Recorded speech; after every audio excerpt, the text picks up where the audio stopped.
അസ്സലാമലൈക്കും വറഹ്മത്തുള്ളാഹി വബറകാതുഹു. ഞാൻ ഇന്നത്തെ വീഡിയോയിൽ പറയാൻ ഉദ്ദേശിക്കുന്നത് എന്താണെന്ന് വെച്ചാൽ, നമുക്ക് റമളാൻ 1 മുതൽ 30 വരെ നമ്മൾ ചൊല്ലിയിരിക്കേണ്ട ഒരു ദിക്റിനെ കുറിച്ചിട്ടാണ്. ഈ ഒരു ദിക്ർ ആരെങ്കിലും പറയുകയാണ് എങ്കിൽ അവൻ്റെ ആഗ്രഹം അല്ലാഹു സുബ്ഹാനഹു തആല തട്ടിക്കളയുകയില്ല. അതും റമളാൻ മാസത്തിലാണെങ്കിലോ തീർച്ചയായിട്ടും അതിനുള്ള ഉത്തരം അല്ലാഹു സുബ്ഹാനഹു തആല നമുക്ക് നേടിത്തരും. ഈ ഒരു ദിക്റിന് ഒരുപാട് ഗുണങ്ങളുണ്ട്. അവൻ സ്വർഗത്തിൻ്റെ അവകാശിയാകും. അവൻ ആഗ്രഹിച്ച കാര്യം എല്ലാം നിറവേറിക്കിട്ടും. കത്തിജ്വലിക്കുന്ന നരകത്തിൽ നിന്ന് സംരക്ഷണം ലഭിക്കും.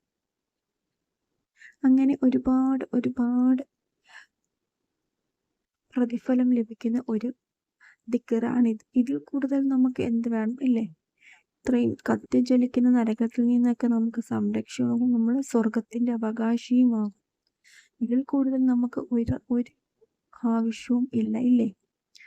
അതുകൊണ്ട് തന്നെ റമളാൻ 1 മുതൽ 30 വരെ എല്ലാവരും ഈ ഒരു ദിക്ർ പതിവാക്കുക. ദിക്ർ ഏതാണെന്ന് വെച്ചാൽ, അഷ്ഹദു അല്ലാ ഇലാഹ ഇല്ലല്ലാഹ് അസ്തഗ്ഫിറുല്ലാഹ് അസ്അലുക ജന്നതൻ വഅഊദു ബിക മിനന്നാർ എന്നാണ് ഈ ദിക്ർ വരുന്നത്.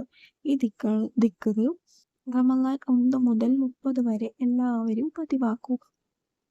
ഈ ഒരു ദിക്ർ കൊണ്ട് നമുക്ക് ഒരുപാട് നേട്ടങ്ങളാണ് നമ്മുടെ ജീവിതത്തിൽ വരാൻ പോകുന്നത്. അതുകൊണ്ട് തന്നെ നമ്മൾ ഇത് തട്ടിക്കളയാൻ പാടില്ല. നമ്മൾക്ക് വേണ്ടിയിട്ടാണ്, നമ്മുടെ ജീവിതം ഹൈറിലും ബർക്കത്തിനും ആകാൻ വേണ്ടിയിട്ടാണ്. അതുകൊണ്ട് തന്നെ ആരും ഇത് പാഴാക്കാൻ പാടില്ല. റമളാൻ 1 മുതൽ 30 വരെ എല്ലാവരും ഇത് പതിവാക്കുക. ഇൻഷാ അല്ലാഹ് പുതിയൊരു വീഡിയോ ആയിട്ട് നാളെ കാണാം. അസ്സലാമു അലൈക്കും വറഹ്മത്തുള്ളാഹി വബറകാതുഹു.